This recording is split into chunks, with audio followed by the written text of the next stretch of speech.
Hi, welcome to Metro Vancouver Close-Up, where we profile local leaders in sustainability. Today, Salmon in the Brunette, Orange Shirt Day, and innovations in waste. 15 years ago, several local governments and agencies formed the Brunette Basin Coordinating Committee with a goal of protecting and enhancing the watershed around Burnaby Lake. The collaborative group pioneered a template for urban watershed planning that's now required in all regional watersheds. Their work is paying off, with spawning salmon numbers way up.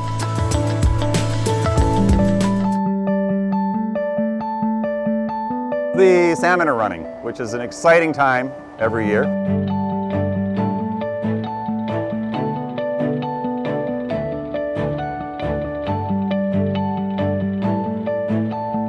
And the dam was built in order to help control floods. There were a lot of fish before that. The numbers plunged to almost nothing for many, many years.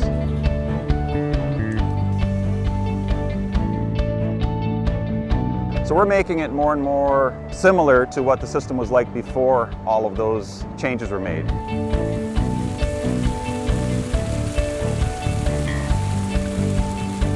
So they can't get through the dam part. The water is moving too quickly.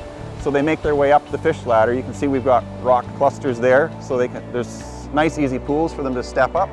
And eventually they get up to the top here, and they wait to make their final push through the dam. And on the far side of the dam here, we have a camera and a fish counter.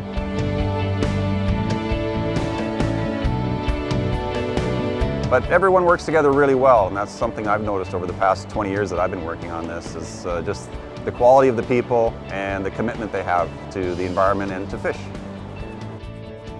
So we're seeing a lot of eagles in the Brunette system again, and of course they feed on the salmon. It all kind of fits together. That's the way ecosystems work. So the fact that salmon are coming back in these numbers, that's a really good sign. 11 First Nations are represented in the Metro Vancouver region, and for many, an important marker for reconciliation, healing, and empowerment is Orange Shirt Day. There's a growing awareness of the effects of residential schools, and that knowledge is being shared through words, actions, and art.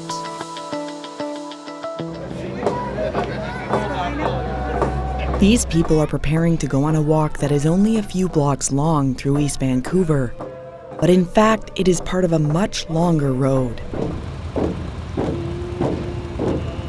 This is our third walk. Last year was quite a nice size, and this year it's even larger.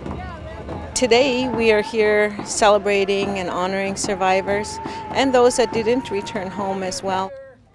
Messages of remembrance and hope inspired the group. In the breaking open the dark secret that Canada had, we are beginning to change this country. It's healing, intergenerational. Yeah, and I brought along a couple elders. The singing uplifts our hearts and our souls. Knowledge is also advancing through workshops and speakers. I go to several different organizations and schools here in Vancouver to talk about the history and impacts of Indian residential schools, as well as empowering everybody to begin to work reconciliation in their own lives. Reconciliation Canada is an Aboriginal-led charitable organization built from the dream of my dad, Chief Dr. Robert Joseph, to have everybody here living in unity. At Vancouver City Hall, 3 newly commissioned art pieces depicting nature and partnerships now hang in the council chambers as part of the city's reconciliation goals. We're really proud to be able to have art from the Musqueam, the Squamish, and the Tsleil-Waututh Nation here in our city council chambers. My piece is called Salish Sea Waters, and it's moving from the past and into the present, as water is always moving. Hopefully it would inspire some of the councillors there to look at and remember the First Nations people are here in Vancouver, and that housing matters, art matters, culture matters. The Crown tried to erase them from the territory, their visibility, and to have them right here in our city council chambers was the way that we felt we could give the strongest expression to saying, yes, we hear that and we want to change that. In all versions of the reconciliation process, organizers emphasize that listening and responding share equal importance with telling the stories. Reconciliation includes everybody, not just Indigenous people. It's not between the federal government and the churches and First Nations leadership. Everybody has a role to play in reconciliation. Last year, Metro Vancouver residents put about 60,000 more tons of compostables into their green bins than the year before. And the region is becoming known as a North American leader in handling waste as a resource. To further advance the circular economy, business owners, elected leaders, and innovators recently met in Vancouver. Finding that industry partner who is invested in your success is absolutely key to innovation.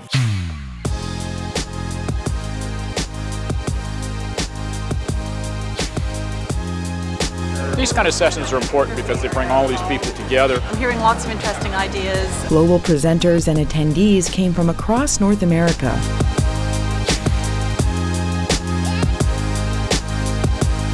Metro Vancouver Zero Waste Conference is always a must-attend event for me each year. It's a great place to get out and see inspiring presentations. They always deliver. I'm anxious to meet people from Vancouver and also other cities of Canada, and also to attend all those interesting programs. Taking the stage were green business professionals sharing how the zero waste model creates a competitive edge. Well, I'm a real estate developer from the Netherlands. Over the last 10 years, been implementing the circular economy. I can tell you it's the most profitable stock in our portfolio. There's always something new that you learn at each conference, but I also like to use it kind of as a reset and refocus and help bring that inspiration back to work with me in my daily job. The amazing thing about soup, ugly vegetables make beautiful soup. I decided to come. I have a brand new company that deals with food waste using some new biotechnology.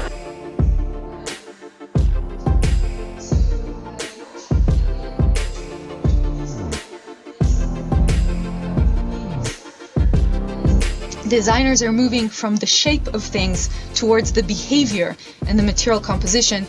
This got us to be able to manufacture objects and products in the scale of a sperm cell, a red blood cell, and a nerve cell axon. And the big question is, what does it mean to design products at a scale that matches nature? It was just mind-blowing. So far I'm really enjoying it. It's inspirational too, to have those speakers on the stage and to talk about what their organization is doing. What can we do in this case to eliminate waste forever?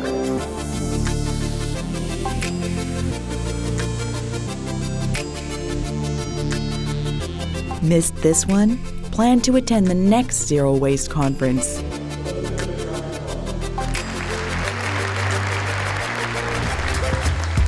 Thanks to everyone who shared their sustainability successes. And thanks to you for watching. See more videos on the Metro Vancouver blog, Facebook page, and YouTube channel. That's all for our January 2017 edition. I'm Dagmar Timmer.